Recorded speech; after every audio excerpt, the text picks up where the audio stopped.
Yo, what is good, YouTube? Welcome back to another JC2K video. In today's video, we're doing gameplay with the brand new 100 overall David Robinson. This is probably the gameplay that I selfishly am the most excited to do this weekend because this is the card that if I could pick from this drop, I would choose. I am excited to use this card. I think he's going to be very fun, and I think he's going to be very good. Now, to be fair, he is still a gambling-only card, and obviously I don't have him. I would not recommend opening packs for him, anything along those lines.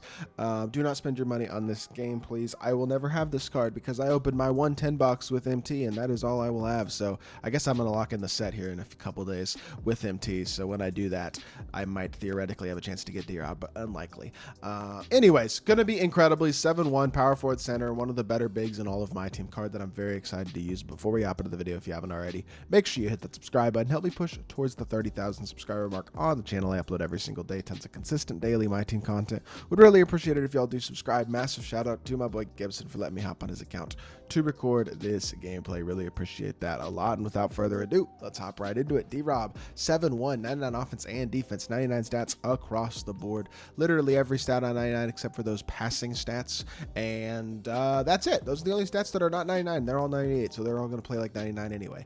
57 Hall of Fame badges include, I would say, pretty much every single important Hall of Fame badge in the game, with the exception of maybe a Handles for Days would be about the only really important badge for a big. I mean, I don't think Handles for Days is an extremely important badge, but it'd be nice to have on off.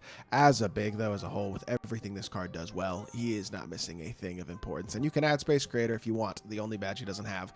As a whole, one of the most complete and elite looking cards in all of my team. Let's make sure our timing is right real quickly, and let's check what animations D-Rob has. I think he's still got his own release, but I think they changed all of his SIGs. So with D-Rob, you have, yep, Jamal Murray behind the back on a, oh my goodness, that's nasty, because he's only 235 pounds, so he can actually trigger the behind the back in a way that guys like Shaq cannot. But he still has a very large player build, still a very, very smooth, easy release, which is also a huge W. This card is significantly better than most of the other 100 overall bigs. The only 100 overall big that I think is on the level of this D-Rob card, honestly, is Tim Duncan. And I guess Yao, too, because of Yao's size. But D-Rob's versatility as a shot creator with the SIGs he's got, the ability to trigger that Jamal Murray behind the back, and the overall athleticism and release that he's got, as well as the size at 7-1.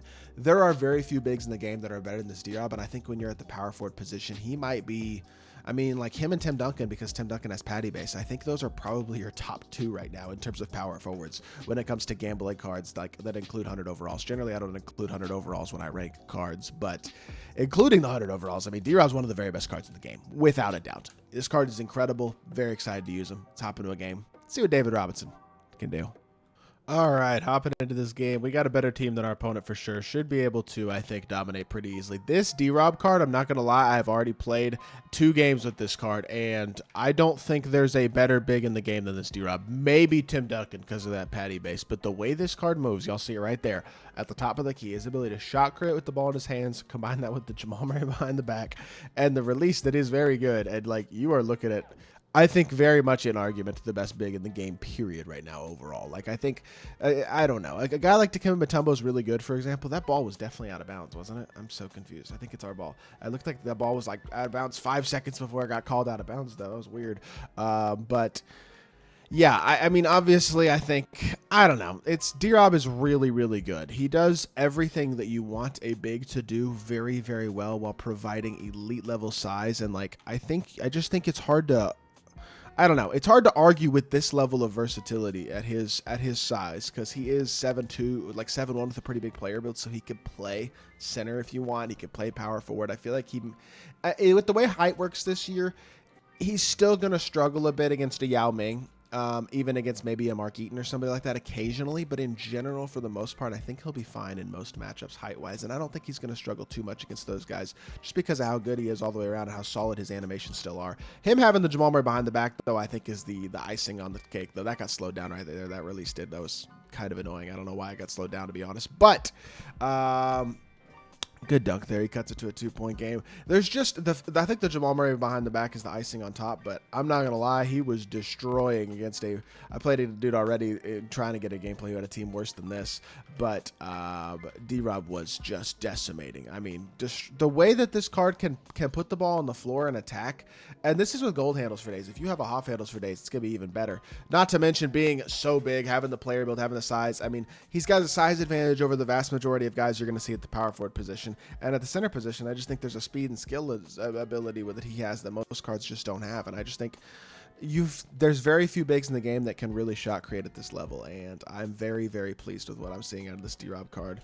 And I always love D-Rob cards in my team regardless. Like, he's always one of my favorite big men in my team at pretty much all points of the year. His first card, whenever he gets his freaking like diamond every year, whatever, is always one of my favorite cards in the game. And then later in the year when he gets this type of card, it's always, again, one of my favorite bigs in the game, more so at the power forward position generally. And that's the way it is this year too. It's just unfortunate that I can't get this D-Rob. The gambling stuff ruins it because unfortunately I can't go get this card, and I certainly am not going to spend my money to try to get him, despite the fact that this is one of those guys that in a normal year of my team I would be 100% buying. This would be the type of card that is a must buy off the auction house the day he came out. But unfortunately, the auction house doesn't exist anymore, and I can't go get the cards I want, which is a real shame because I would love to pick up a David Robinson for my squad, but unfortunately I'm not going to be able to do so, and that is a shame because a lot of these best cards in the game at their positions are guys that I just unfortunately cannot attain. He made a mistake there defensively, and I didn't make him pay. I'm garbage at this video game right now.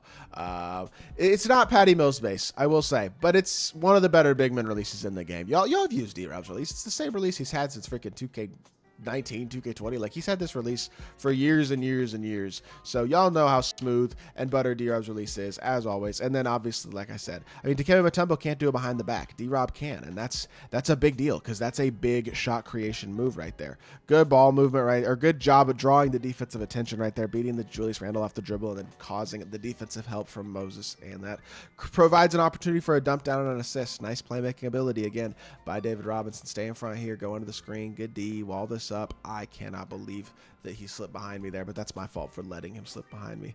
Got to do a better job of staying in front, but it is what it is. Burst downhill, attack the rim, hit our pop, catch. Same side has he away from the screen, attack downhill because he's got Kyrie dribble style as well. The only problem we're having now is that we're running out of stamina because he's hard off balling and we're late in the possession. That's not going to be green just because he's tired. Yeah, didn't green that one, but I didn't expect to green that one either just because how tired he was. So it is what it is. Oh my Lord, Pink Diamond, Dr. J. We're only up 1 with 57 seconds left. This dude's done a good job, and I need to make sure we win this game because I've been over dribbling with my center for sure, or with my power forward, I guess technically, but got to make sure we win this game real quickly. He fouled. Oh, that was the bad foul right there with Dr. J. I was kind of caged too, so that's a very poor foul. Gives us an opportunity to get a couple of free ones. Taking advantage of the first one, knocks it down. Second free throw is also up and good. Very nice. And yeah, I mean, I think we're chilling right now. Go into the screen, stay in front. Good defense. Move laterally now. Thank you, D. Oh, grab the ball though. Good tip, but you gotta grab that. It's gotta be a steal. It's all right. It is what it is. We live, but that's got to be a steal. I really want to get that as a steal, but it is what it is. Stay in front here. Help move laterally. Stay in front. Good D. Yep. Nobody is. We're not getting these turnovers though. That's the thing. Swing here. Get back. I thought I could fake him out, and he greened it. Golly. Trying to do too much, and I've just given up a 3-ball there to tie up the game. That's terrible decision-making by me. Is he just going to leave the pop wide? That might have been open enough to shoot, but I seriously was worried that Moses Malone was going to contest me. That right there is the value of the Jamal Murray behind the back at the power forward center position. You see right there. Beating Julius Randle off the dribble. He's gassed, but he manages to use the screen, get the defender into the screen, and it creates an open three. And that's just something you're not going to be able to do very much. And then he gets the game-sealing steal as well, because of course he does. David Robinson, best big in my team. Maybe not, but he is definitely one of the best. Ben Simmons for 3 to seal it. I mean, it doesn't matter. We had the game won anyway, but we'll take the dagger 3. 12 points, 3 assists, 1 steal, 5 and 9, 2 of 6 from 3. I did not play perfectly with this card, but I am a huge fan of David Robinson in my team, and I think he is one of the best cards in all of NBA 2K24 MyTEAM. I hope y'all did enjoy the video. If you did, make sure you hit that like button, leave a comment, and subscribe. I'll be back with more 2K content very, very soon. I appreciate y'all. Peace.